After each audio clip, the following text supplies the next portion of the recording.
हाल ही में मुस्लिम महिलाओं के गुजारे भत्ते को लेकर के सुप्रीम कोर्ट की ओर से एक इम्पॉर्टेंट ऑब्जर्वेशन देखने को मिला है। तो आज इस वीडियो में हम इसी विषय पर बात करेंगे कि आखिर सुप्रीम कोर्ट ने इस पूरे ऑब्जर्वेशन में क्या कहा, पूरा मामला क्या था। यहाँ पर शाहबानो केस भी चर्चा में आता है, 1986 का एक कानून भी चर्चा में आता है। तो वो कानून क्या था, उस कानून में क्या प्रोविजन थे, उन तमाम चीज़ों को यहाँ पर हम जो है समझने वाले हैं। मेरा नाम है अक्षय और आपका स्वागत है द CIS चैनल की इस नए वीडियो में। चलिए वीडियो की शुरुआत करते हैं और सबसे पहले एक बार वीडियो की रूपरेखा को समझ लिया जाए, यानी कि उन बिंदुओं पर बातचीत कर ली जाए जिन बिंदुओं के माध्यम से हम अपनी वीडियो को आगे बढ़ाएंगे।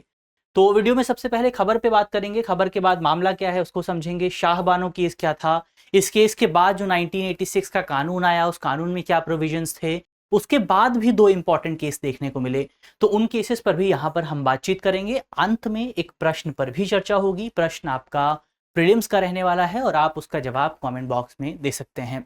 तो अगर आप वीडियो को ध्यान से देखेंगे तो आसानी से उस सवाल का जवाब दे पाएंगे। इसके अलावा जो हमारा टॉपिक है आपका GS पेपर 2 से जुड़ा हुआ है और आप इसे महिलाओं से संबंधित मुद्दे, इसके साथ साथ आप इसे इंडियन पॉलिटी और निर्णय और मामले, इन दो खंडों से भी जोड़ करके देख सकते हैं। चलिए इसी नोट के साथ वीडियो की शुरुआत करते हैं और सबसे पहले हमारी खबर क्या है उस खबर को एक बार ओवरऑल समझ लिया जाए। तो खबर में अगर आप देखेंगे तो सुप्रीम कोर्ट द्वारा एक मुस्लिम व्यक्ति, एक जो है मुस्लिम पुरुष की ओर से याचिका दायर की गई थी, जिस अपील को सुप्रीम कोर्ट ने खारिज कर दिया है। इस अपील में बेसिकली तेलंगाना हाईकोर्ट के एक आदेश के खिलाफ यहाँ पर अपील जो है की गई थी। मामला क्या था, तेलंगाना हाईकोर्ट का डिसीजन क्या था, तो तेलंगाना हाईकोर्ट ने डिसीजन दिया था कि उस व्यक्ति को उसकी जो एक्स वाइफ है, जो एक्स पत्नी है, उसको 20,000 रुपए हर महीने जो है मेंटेनेंस अलाउंस प्रदान करना पड़ेगा। इसी को चैलेंज किया गया था तेलंगाना हाईकोर्ट में और फिर तेलंगाना हाईकोर्ट के डिसीजन को चैलेंज किया गया सुप्रीम कोर्ट में। तो इसमें कहा क्या गया था, इसमें कहा गया था कि पूर्व पत्नी को CRPC के सेक्शन 125 यानी कि CRPC की धारा 125 के तहत उनकी जो एक्स वाइफ हैं उनको मेंटेनेंस की अनुमति जो है प्रदान की गई थी, उनको भरण पोषण की मांग करने की अनुमति वहां पर दी गई थी। अब सुप्रीम कोर्ट ने अपने रिसेंट जजमेंट में क्या कहा, तो ये जो पूरा डिसीजन आया ये 2 जजों की बेंच ने डिसीजन दिया। जिस पूरी बेंच ने अपना जो पूर्ववर्ती फैसला था उस फैसले को दोहराया, तेलंगाना हाईकोर्ट के फैसले को बरकरार रखा। क्या कहा गया यहाँ पर ये कहा गया कि एक जो मुस्लिम महिला है उसको CRPC की धारा 125, अब धारा 125 क्या है उस पर भी हम आगे बात करेंगे। तो यहाँ पर ये कहा गया कि CRPC की धारा 125 जो है उसके तहत भरण पोषण मांगने की जो है उसको हक होता है, वो उसकी जो है हकदार होती है, चाहे जो तलाक है, जो आपका डाइवोर्स है, वो डाइवोर्स भले ही पर्सनल कानून के तहत हुआ हो, भले ही तलाक जो है वो आपका पर्सनल कानून के तहत दिया गया हो, लेकिन इसके बावजूद भी जब बात आती है मेंटेनेंस की तो मेंटेनेंस के लिए CRPC के सेक्शन 125 को इस्तेमाल किया जा सकता है।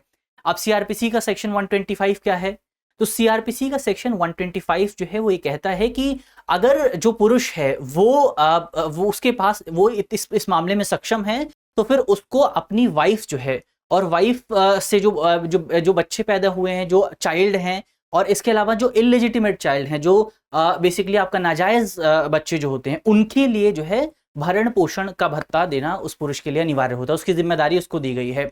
और यहाँ पर ये जो पत्नी शब्द का इस्तेमाल है, जो वाइफ शब्द इस्तेमाल किया गया है, उस वाइफ शब्द में न केवल आपकी करंट वाइफ शामिल होती है बल्कि इसके साथ साथ एक्स वाइफ को भी, जिसको आप तलाक दे चुके हैं, उनको भी यहाँ पर शामिल किया जाता है। तो ये बेसिकली हमने सबसे पहले खबर को समझा कि खबर क्या थी। अब एक बार मामले को भी समझ लेते हैं। मामला एक बार हमने थोड़ा सा समझ चुके हैं कि एक मुस्लिम व्यक्ति द्वारा जो है याचिका दायर की गई थी, जिस याचिका में तर्क दिया गया था कि जो मौजूदा मामला है इस मामले में CRPC की धारा 125 के बजाय जो है मुस्लिम महिला तलाक अधिकार संरक्षण 1986 जो है उसको लागू किया जाना चाहिए। यानी कि यहाँ पर सीधा सा तर्क ये दिया गया था कि यहाँ पर 125 का इस्तेमाल नहीं होना चाहिए, सेक्शन 125 को यूज नहीं करना चाहिए, यहाँ पर आपको 1986 के कानून को यूज करना चाहिए, क्योंकि 1986 का जो कानून है ये एक विशेष कानून है, एक स्पेशल लॉ है, जबकि आपका CRPC की धारा 125 जो है वो एक सामान्य कानून है, एक सामान्य नियम है, और इसी की वजह से विशेष कानून सामान्य कानून पर प्रिवेल करता है, भारी पड़ता है। तो यहाँ पर विशेष कानून का इस्तेमाल होना चाहिए। अब यहाँ पर सवाल उठता है कि बेसिकली ऐसा कहा क्यों जा रहा है, यानी कि वो व्यक्ति ये क्यों चाहता था कि बेसिकली आपका 125 का इस्तेमाल ना हो बल्कि यहाँ पर 1986 का यूज किया जाए। तो इसके लिए हमें समझना होगा कि आखिर 1986 का जो कानून है वो कैसे आया और उसके पीछे के क्या रीजंस है, उसमें क्या प्रोविजंस आपको मिलेंगे। तो 1986 के कानून को अगर आप देखेंगे तो सबसे पहले आपको 1978 का शाह बानो मामला समझना होगा। अब ये जो शाह बानो मामला था, इसमें शाह बानो बेगम नाम की एक महिला थी जिसने सीआरपीसी की धारा 125 जो है उसके तहत अपने पति से मेंटेनेंस की मांग की थी। मेंटेनेंस की मांग को लेकर के एक याचिका दायर की, कहां पर, एमपी हाई कोर्ट में इसकी याचिका जो है दायर की गई थी। अब ये याचिका जब दायर होती है तो पति की ओर से तर्क दिया जाता है कि बेसिकली यहां पर मुस्लिम पर्सनल लॉ लागू होना चाहिए, यहां पर सीआरपीसी का सेक्शन 125 लागू नहीं होना चाहिए, यहां पर मुस्लिम पर्सनल लॉ लागू होना चाहिए। और मुस्लिम पर्सनल लॉ ये कहता है कि केवल इद्दत की अवधि के दौरान ही जो है मेंटेनेंस दी जा सकती है। और इद्दत की अवधि कितनी होती है, इद्दत की अवधि होती है बेसिकली 3 महीने। यानी कि यहां पर ये कहा गया कि हम जो मेंटेनेंस देंगे वो तलाक के 3 महीने तक ही दे सकते हैं। जबकि जो शाह बानो थी उन्होंने मांग की थी कि मुझे जीवन भर के लिए, जब तक क्योंकि उनके पास कोई सस्टेनेंस की सुविधा नहीं थी, उनके पास अपने जीवन यापन के लिए कोई सुविधा नहीं थी, तो उन्होंने कहा था कि जीवन यापन के लिए मुझे इद्दत के बाद भी जो है मेंटेनेंस की जरूरत पड़ेगी। ये मामला हाईकोर्ट में पहुंचता है और मध्य प्रदेश हाईकोर्ट जो है वो शाह बानो के पक्ष में फैसला देती है। फिर ये मामला सुप्रीम कोर्ट में चैलेंज किया जाता है और सुप्रीम कोर्ट भी बेसिकली इस निर्णय को बरकरार रखता है। सुप्रीम कोर्ट ने अपना निर्णय दिया था 1985 में। तो 1985 में सुप्रीम कोर्ट अपना डिसीजन देता है और मध्य प्रदेश हाईकोर्ट के डिसीजन को बरकरार रखता है। सुप्रीम कोर्ट अपने डिसीजन में यह कहता है कि सीआरपीसी की धारा 125 जो है वो धार्मिक प्रावधानों तक सीमित नहीं है। वो चाहे आपका पति पत्नी जो है वो किसी भी धर्म से संबंधित हो, सभी जगह पर सीआरपीसी की धारा 125 लागू होती है। और ये पति की जिम्मेदारी होती है कि वो अपनी एक्स वाइफ को, जो उनकी पूर्व पत्नी है, उनको भरण पोषण की सुविधा प्रदान करें। इसके बाद सरकार को यह चीज पसंद नहीं आती है, क्योंकि सरकार का एक बड़ा वोटर बेस नाराज हो रहा था, तो सरकार एक नया कानून लेकर के आती है। इस नए कानून का नाम था मुस्लिम महिला तलाक संरक्षण अधिनियम 1986। और इस अधिनियम के माध्यम से सुप्रीम कोर्ट के फैसले को पलट दिया जाता है। कैसे पलटा जाता है, क्या क्या प्रोविजन आपको मिलते हैं, तो यहां पर प्रोविजंस की अगर आप बात करें इस कानून में, तो एक प्रोविजन इसमें यह था कि एक तलाकशुदा महिला जो है वो अपने पूर्व पति से इद्दत की अवधि के दौरान ही भुगतान की हकदार होती है। यानी कि इद्दत की अवधि के दौरान, इद्दत की अवधि के बाद, इद्दत की अवधि कितनी होती है, सामान्यतः 3 महीने की अवधि होती है। तो इद्दत की अवधि के बाद कानून क्या कहता है, आप जो है मेंटेनेंस की मांग नहीं कर सकते हैं। इसके अलावा एक तलाकशुदा महिला और उसके पूर्व पति को सीआरपीसी की धारा 125 के प्रावधानों द्वारा शासित होने का विकल्प मौजूद है। यानी कि वो चाहें तो ये ऑप्शन चूज कर सकते हैं कि वो कौन से कानून के तहत अपने आप को गवर्न कराना चाहते हैं। इसके बाद सुप्रीम कोर्ट के 2 इंपॉर्टेंट डिसीजंस और आते हैं, जैसे और इन दोनों इंपॉर्टेंट डिसीजंस में इस पूरे कानून को थोड़ा सा नलिफाई कर दिया जाता है, थोड़ा सा इसका क्रिएटिव इंटरप्रिटेशन किया जाता है। जैसे एक मामला आता है डैनियल लतीफी बनाम भारत संघ का मामला, ये 2001 में आया था। और दूसरा मामला आता है शाह बानो बनाम इमरान खान केस 2009। इसमें इस वाले कानून को जो है चैलेंज किया गया था।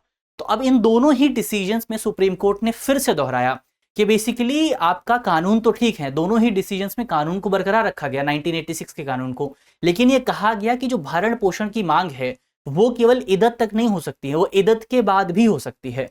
तो मौजूदा समय में सुप्रीम कोर्ट का जो रिसेंट डिसीजन है वो इसी बात को दोहराता है कि पहले भी सुप्रीम कोर्ट इसको बार बार कह चुका है कि जो मुस्लिम महिलाएं जो हैं वो केवल इद्दत तक भरण पोषण की मांग नहीं कर सकती हैं, वो इद्दत के बाद भी भरण पोषण की मांग कर सकती हैं।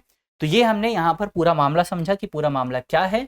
अब अंत में एक प्रश्न की बात हो जाए। प्रश्न आपसे पूछा गया है कि हाल ही में चर्चा में रही सीआरपीसी की धारा 125 किस विषय से संबंधित है। हमारे ऑप्शंस अगर आप देखें, ऑप्शन ए है विवाह पंजीकरण, ऑप्शन बी है गोद लेने की प्रक्रिया, ऑप्शन सी है आपका पत्नी के भरण पोषण की जिम्मेदारी, और ऑप्शन डी है इनमें से कोई नहीं। तो इसका सही जवाब क्या होगा ये जल्दी से आपको कमेंट बॉक्स में बताना है कि सीआरपीसी की धारा 125 किस विषय से जुड़ी हुई है। मुझे उम्मीद है कि इस वीडियो में हमने जिस टॉपिक पर चर्चा की है वो आपको समझ में आया होगा। और अगर वीडियो आपको पसंद आई है तो वीडियो को लाइक कीजिएगा, अपने दोस्तों के साथ वीडियो को शेयर करना बिल्कुल मत भूलिएगा। मिलते हैं आपसे अगली वीडियो में, तब तक के लिए अपना ख्याल रखिए, ध्यान रखिए, पढ़ते रहिए। धन्यवाद।